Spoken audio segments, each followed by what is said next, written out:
Good morning to all. मैं आज आपको थर्मोडायनेमिक्स के एक टॉपिक बताऊंगा। पहले मैं आपको एक चीज़ बताता हूँ कि थर्मोडायनेमिक्स बेसिकली है क्या।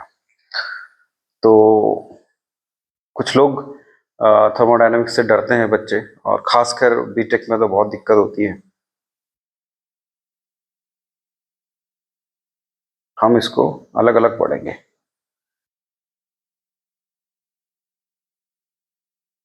Thermodynamics, right. Thermodynamics means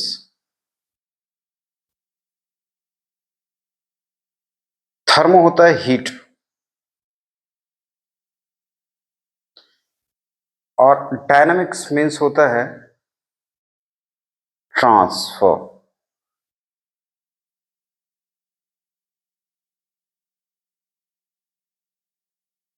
right, या आप कह सकते हो मोशन।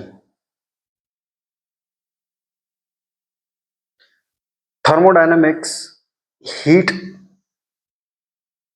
ट्रांसफर की बात होती है, जब हीट को ट्रांसफर किया जाता है। इसीलिए थर्मोडायनेमिक्स जो है, thermodynamics is that branch of engineering science which deals with the energies possessed by the gases and vapors. It also include the conversion of these energies in the terms of heat and mechanical work done, and their relationship with the property of the system. बहुत सारी चीज़ें हैं जो thermodynamics में आती हैं। और जैसे हम हीट की बात करते हैं तो heat is converted into mechanical energy, electrical energy और लाइट एनर्जी ऑल्सो, है ना। तो आज मैं इसमें एक टॉपिक लूंगा जिसका नाम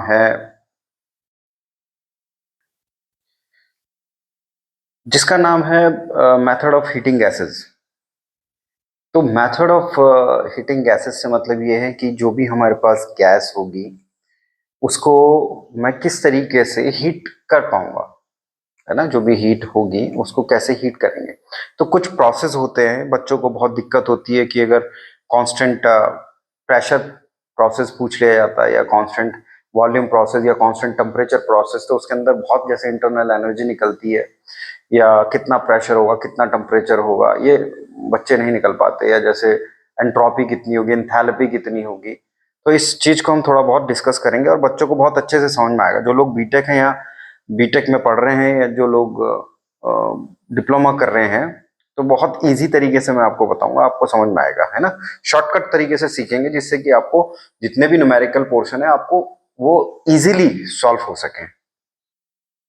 सबसे पहले एक छोटी सी चीज आपको देखनी पड़ेगी कि हमारे पास एक होता है आइडल गैस इक्वेशन। सबसे पहले आपको यही चीज समझनी है कि क्या होती है आइडल गैस इक्वेशन, क्या होती है। तो आइडल गैस इक्वेशन मेरे पास होती है P V upon T equal to R. R gas constant,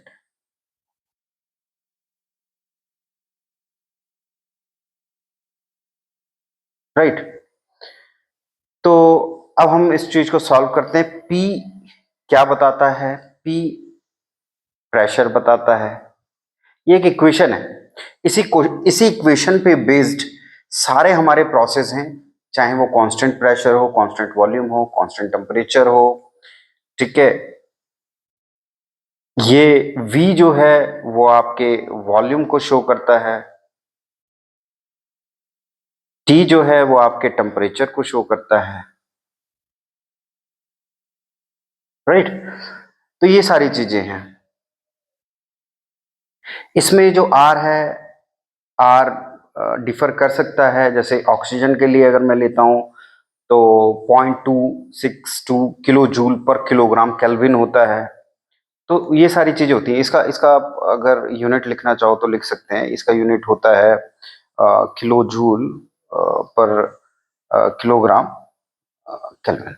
आप ऐसे लिख सकते हैं, राइट। तो अब क्या करते हैं, सबसे पहले मैं इसको एक सिंपल फॉर्म में लिखता हूं, जैसे कि आप लोग सब जानते हैं जिसको PV equal to M R T, ऐसे ही कुछ पढ़ते हैं हम लोग, ठीक है। ये इक्वेशन हमेशा याद रखिएगा। ठीक है, बहुत लॉजिक नहीं है, बहुत सिंपल सा है। मैं आपको एक तरीका बता रहा हूं जिससे कि ये सारी चीजें याद हो सकें आपको। ठीक है, तो जैसे इसको मैं लिख लेता हूं, centre of gravity equal to centre of buoyancy. बस इतना सा याद कर लो आप कि centre of gravity equal to centre of buoyancy. ठीक है, तो आपको चार्ल्स गैलुसेक लॉ और आपका बॉयल्स लॉ, ये सारी चीजें याद हो जाएंगी, कोई दिक्कत नहीं होगी किसमें क्या होता है। ठीक है, इसको याद करने के लिए क्या है कि मैंने क्या किया है, P के नीचे C लिखा है, V के नीचे G लिखा है, R के नीचे C लिखा है, T के नीचे B लिखा है। इस तरीके से आपको ये याद रखना है। P को C से करना है, यानी ये C फॉर चार्ल्स है, चार्ल्स में प्रेशर कांस्टेंट होता है। क्या होता है बेटे? अब PV इक्वल टू MRT है।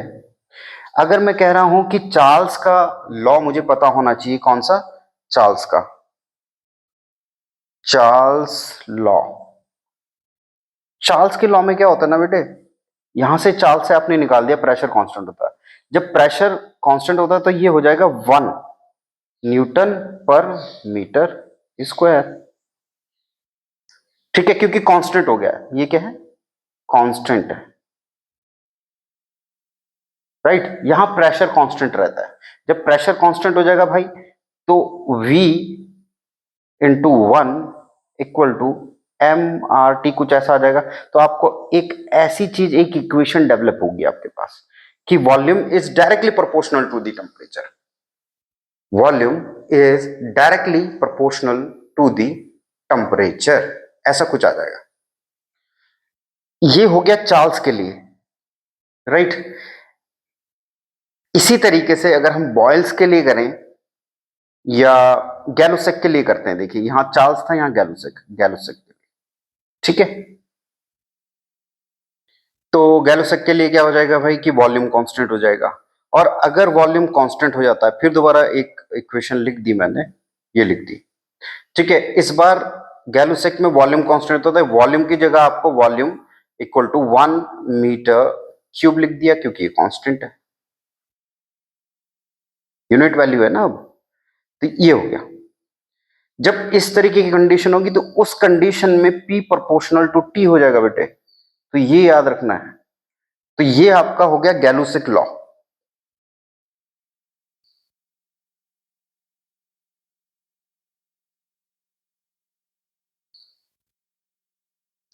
ये हो गया, ये आपको कंडीशन समझ में आ गई। ठीक है, ये बहुत इजी पैटर्न पे मैं बता रहा हूं, ऐसा कोई बताएगा नहीं। उसके बाद अगर मैं बॉयल्स का करूं तो देखिए ये C कांस्टेंट है, यहां पर भी ये C कांस्टेंट है, तो इससे ये कोई मतलब नहीं है इसका यहां पर। ठीक है, तो सिर्फ अब यहां पे देखना है बॉयल्स में टेम्परेचर कांस्टेंट होता है। फिर दोबारा ये इक्वेशन लिख देनी है, P equal to MRT, then T equal to, then T equal to 1 degree Celsius कह लो आप, या केल्विन में डाल लो, जो भी आप रखना चाहो। तो अगर आप करते हैं तो इससे ये एक चीज समझ में आ जाती है कि PV कांस्टेंट हो गया, PV कांस्टेंट है। PV क्या हो जाएगा? कांस्टेंट हो जाएगा इस कंडीशन में, क्योंकि यहां PV की कंडीशन में ये T कांस्टेंट है। ठीक है, तो ये कांस्टेंट हो गया, ये PV हो गया, ये हो गया। आप इसको ऐसे भी लिख सकते हैं, ये कंडीशन है, या आप इसको ऐसे भी लिख सकते हैं। दोनों कंडीशंस बिल्कुल करेक्ट। तो ये कंडीशंस आपकी कि मतलब P inversely proportional to volume है। ठीक है, V बढ़ेगा तो प्रेशर घट जाएगा। सेम ये दूसरी कंडीशन, सेम आप फॉलो करिएगा, देखिएगा क्या है क्या नहीं है। बॉयल्स लॉ देख लो आप, बॉयल्स लॉ, ये बॉयल्स लॉ में कंडीशन है। तो एक चीज मैं आपको दोहरा दूं कि थर्मोडायनेमिक्स हम पढ़ रहे थे, थर्मोडायनेमिक्स प्लस डायनामिक्स। तो थर्मो प्लस डायनामिक्स होता है हीट, और डायनामिक्स मतलब होता है मोशन ट्रांसफर, मतलब हीट का ट्रांसफर। अब कुछ प्रोसेस हैं जिन प्रोसेस में दिक्कत करते हैं, जैसे हमको गैस को हीट देना है, method of heat gases. Heating gases, तो हमें कांस्टेंट वॉल्यूम पे भी उनको हीट देनी होती है, कांस्टेंट वॉल्यूम पे देना होता है और कांस्टेंट टेम्परेचर पे देना होता है। तो तब क्या कंडीशंस हमारी निकल के आती हैं वो सारी हम यहाँ डिस्कस करेंगे अभी। हमने बताया आइडल इक्वेशन क्या होती है, पीवी इक्वल टू एमआरटी होती है। तीनों चीजें लॉजिक हमने बता दिए हैं। पहली वाली कंडीशन में आपको चार्ल्स लॉ था, चार्ल्स लॉ के अंदर V is directly proportional to T आया है, कैसा है वो भी बता दिया। गैलोसिक में आपका P प्रोपोर्शनल टू T होता है, तो ये भी हमने बता दिया है कैसे आया है, क्योंकि इसमें वॉल्यूम कांस्टेंट होता है। बॉयल्स लॉ में आपको T कांस्टेंट होता है, PV is proportional to constant हो जाएगा। तो ये दो कंडीशंस निकल के आती हैं और ये चीज बिल्कुल याद रखिएगा कभी, ये ट्रिक है, दैट इज ट्रिक। ये ट्रिक है, यहां पर ये centre of gravity equal to centre of buoyancy से याद रखना है। Centre of gravity equal to centre of buoyancy से याद रखिएगा आप, तो हमेशा ही याद रहेगा। ठीक है, अब मेथड प्रोसेस स्टार्ट करते हैं, क्या है देखिए, मेथड ऑफ हीटिंग गैसेस करना है। फॉर एग्जांपल मैं पहला जो प्रोसेस है वो ले लेता हूं, मैं कांस्टेंट अपनी तरफ से ले लेता हूं कांस्टेंट वॉल्यूम प्रोसेस।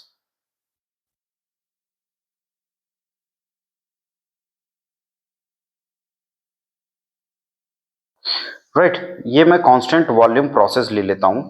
सबसे पहले मुझे इसका पीवी डायग्राम बनाना पड़ेगा।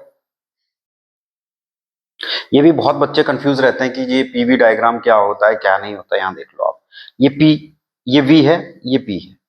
पी हमेशा ही वर्टिकल लाइन में आपको वर्टिकल एक्सिस में लेना है और वॉल्यूम हमेशा ही आपको हॉरिजॉन्टल एक्सिस पे लेना है।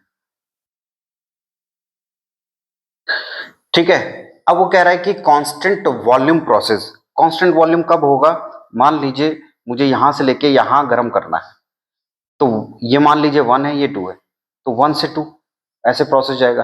तो यहां देखिए, ये 1 से 2 यहां गया है, ये 2 है, ये 1 है। अगर वॉल्यूम बढ़ता तो कहीं ऐसे बढ़ता, क्योंकि वॉल्यूम इधर इधर बढ़ता जा रहा है, इधर इधर बढ़ता जा रहा है।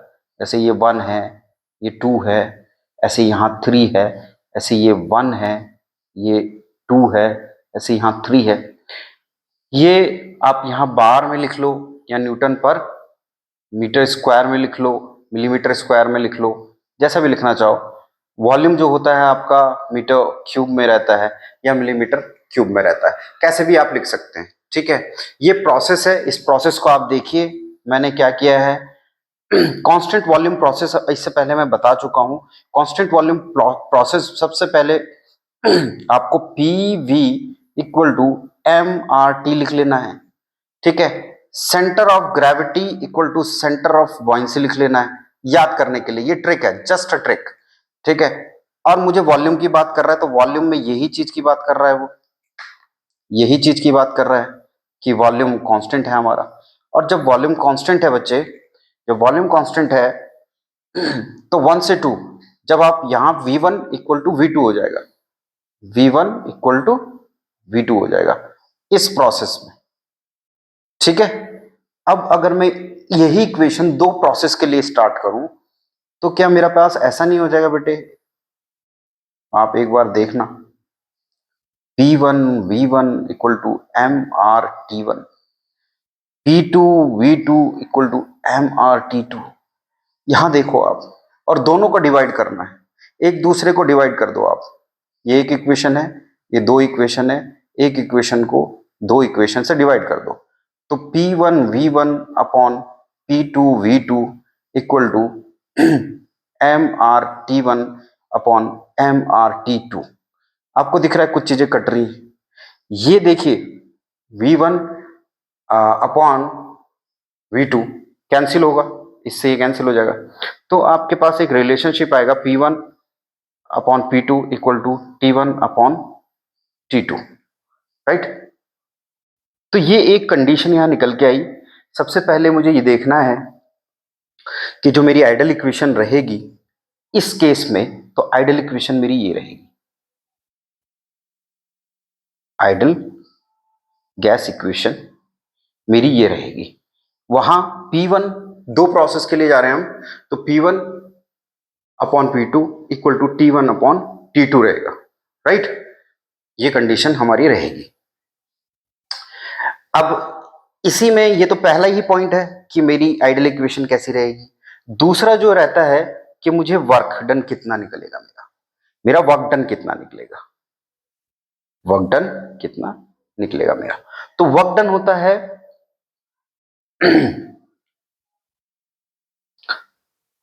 P D we. अब बहुत सारे लोग ये कहते हैं कि सर ये PDV वर्क डन कैसे है, PDV वर्क डन कैसे है। ये बहुत सारे लोग इस चीज को नहीं समझ पाते, मैं यहां बता देता हूं। आप एक चीज समझो, P इंटू वी, P की यूनिट क्या होती है, न्यूटन मीटर स्क्वायर होती है, और यहां क्या होता है, ये वॉल्यूम है, मीटर क्यूब होगा। इस दो से पावर ये कट जाएगी तो कितना हो जाएगा, न्यूटन मीटर। तो इट मीन्स कि पीवी भी एज अ वर्क डन काम करता है, ऐसा वर्क काम करता है, ठीक है। तो अब हमने क्या करना है, मैं इसको और सुधार के लिख लेता हूं। अगर मैंने इसको ऐसे लिखा है तो क्या मैं इसको ऐसे नहीं लिख सकता, ऐसे लिखा जा सकता है। अब ऐसे ऐसे जाएगा तो वॉल्यूम इधर तरफ ज्यादा होना चाहिए ना, इधर की तरफ जाओगे इधर ही तो वॉल्यूम V2 ज्यादा होगा, इधर कम होगा, इसलिए V2 माइनस V1 किया है। और आप जानते हैं कि कंडीशन अभी आपने देखा था कि V1 इक्वल टू V2 है, क्योंकि कांस्टेंट वॉल्यूम है। तो अब यहां पर या तो V2 की जगह V1 लगा लो या V1 की जगह V2 लगा लो, तो ये जीरो हो जाएगा। जब ये जीरो हो जाएगा, जीरो की मल्टीप्लाई P से हो जाएगी, तो ये पूरा का पूरा ही जीरो हो जाएगा, ठीक है। तो उस केस में जो वर्क डन रहता है हमारा कांस्टेंट वॉल्यूम में, वर्क डन जीरो रहता है। ये हमें पता होना चाहिए, राइट, ये हमें पता होना चाहिए। हम इसको ऐसे भी कई जगह लिखते हैं, ये है, राइट। कांस्टेंट वॉल्यूम प्रोसेस में हमारा वर्क डन जीरो होता है। तीसरी कंडीशन मैं कह रहा हूं आपको कि internal energy, internal energy, internal energy क्या होगी कांस्टेंट वॉल्यूम प्रोसेस में। तो बेटे जूल्स लॉ होता है एक हमारे पास, तो हम उसको डी यू से रिप्रेजेंट करते हैं, ये चेंज इन इंटरनल एनर्जी, और एम मास हो गया, CV specific heat constant volume at constant volume, specific heat at constant volume है, तो मैं इसको सीवी लिख रहा हूं। और यहां T2 माइनस T1, एक्चुअली ऐसा रहा होगा, राइट। तो T2 माइनस T1 कर लिया। आप इस देखो यहाँ पे T का कोई मतलब ही नहीं है, कोई रोल ही नहीं है यहाँ T2 का कोई रोल। तो इट मीन्स कि आपको ये जूल्स लॉ याद रखना है, ये जूल्स लॉ याद रखना है, जूल्स लॉ में याद। और मैं आपको एक बार जूल्स लॉ बता दूं कि heat and mechanical energy are mutually convertible and internal energy of the gas is a function of temperature. That's it. इतना ही याद रखना है, ठीक है। तो मेरी इंटरनल एनर्जी का फॉर्मूला क्या हो जाएगा, मेरा इंटरनल एनर्जी का फॉर्मूला हो जाएगा ये, चाहे ये लिखो चाहे ये लिखो। वर्क डन का फॉर्मूला, वर्क डन यहां पर क्या होता है, जीरो होता है भाई, तो जीरो हो जाएगा। और हमारी आइडियल गैस इक्वेशन क्या हो जाएगी, P1 upon P2 equal to T1 upon T2, ठीक है। अब हम चौथी कंडीशन देख लेते हैं इसमें। तो चौथी कंडीशन हम एंथैल्पी की देखेंगे। एंथैल्पी की चौथी कंडीशन है, एंथैल्पी एक्चुअली टोटल हीट होती है। टोटल हीट को क्या बोलेंगे हम, जितना भी हमने वर्क डन किया होगा इस सिस्टम पर, जब कांस्टेंट वॉल्यूम पे हमने काम किया है, तो जितना भी वर्क डन होगा या जितना भी इंटरनल एनर्जी होगी हमारी, उन दोनों को ऐड करके एंथैल्पी आती है। तो हम एंथैल्पी निकालते हैं, यानी टोटल हीट, ठीक है। तो हम इसको किससे रिप्रेजेंट करते हैं, हम इसको डेल्टा क्यू से रिप्रेजेंट करते हैं, डी क्यू भी बोल देते हैं, और D you plus D W कह सकते हैं आप इसको, तो आपको इतना पता है कि जब भी हम कांस्टेंट वॉल्यूम की बात कर रहे हैं भाई, कांस्टेंट वॉल्यूम की बात कर रहे हैं बेटे, उस वक्त वर्क डन कितना हो रहा है? यहाँ देखो जीरो हो रहा है, तो ये जीरो हो जाएगा। तो इंटरनल एनर्जी कितनी थी? M C V D T, right. और यही फॉर्मूला आपका एंथैल्पी में आ जाएगा। यानी इस कंडीशन में जितनी आपकी एंथैल्पी होगी उतनी ही आपकी इंटरनल एनर्जी होगी। लास्ट वन, इसमें हम लास्ट क्या निकालते हैं? फिफ्थ पोर्शन है हमारा एंट्रोपी। एंट्रोपी, अब एंट्रोपी कैसे निकलती है? एंट्रोपी का एक फंक्शन है, उस चीज को आप देख लो कैसे निकलता है। इसको हम एस से रिप्रेजेंट करते हैं, एस से रिप्रेजेंट करेंगे। और यहां हम specific heat at constant volume लगा देंगे, और यहां हम लॉग ई P2 अपॉन P1 लिख देंगे। अब यहां से अगर मैं देखूं, यहां से देखूं, तो क्या मेरा P2 upon P1 equal to T2 upon T1 नहीं हो सकता? बिल्कुल हो सकता है, इसी कंडीशन से। यहां तो मैं यहां पर ऐसा भी कर सकता हूं, T2 अपॉन T1 भी कर सकता हूं। अब ये होता है कि ये चीजें आई कहां से? लॉग में कहां से आया? सब चीजें आई हैं, ये लॉग कहां से आ गया? तो ये भी मैं आपको आगे डिटेल में डिस्कस करूंगा, अभी आप यही देख लो, ठीक है। Basically D S equal to होता है D Q upon T. D Q हम निकाल चुके हैं, M C V D T upon T, right. Right है, कोई दिक्कत तो नहीं है यहां तक, है ना? देखो, एंट्रोपी को मैं इस नेक्स्ट पेज में समझा देता हूं कैसे करते हैं। जैसे ये है, वो लॉग में लिया था ना मैंने, लॉग में क्यों लिया है यहाँ देख लो। एंट्रोपी का फॉर्मूला होता है डीएस से रिप्रेजेंट करते हैं एंट्रोपी को, और एंथैल्पी को डी क्यू से रिप्रेजेंट करते हैं, और टी, राइट। तो हम क्या कर लेंगे बेटे, इसको हम कर लेंगे 1 to 2, क्योंकि हम 1 से 2 प्रोसेस तक जाना है। ऐसे इधर भी कर सकते हैं आप 1 से 2, ठीक है। यहाँ 1 हो गया। अगर मैं ऐसा यहाँ करूं, अगर इसको सॉल्व करते हैं बेटे, जो लोग साइंस साइड से तो बेसिकली सभी पढ़े हैं, और मैथ्स भी सबके पास है, इंटीग्रेशन करना आता है, तो इंटीग्रेशन में हम क्या करते हैं, ऐसे ही कुछ करते हैं, ठीक है। यहां ये 1 अपॉन टी ऐसा ही हो जाएगा, सॉरी, ये 1 अपॉन टी ऐसे ही रहेगा, अभी इसको ऐसे ही लिख लो। तो ये 1 से 2 हो जाएगा। यहां पर आप वैल्यू लगा दो, आपको इससे पहले अभी मैंने बताया था कि ये हो जाएगा, मैं आपको बता दे रहा हूं।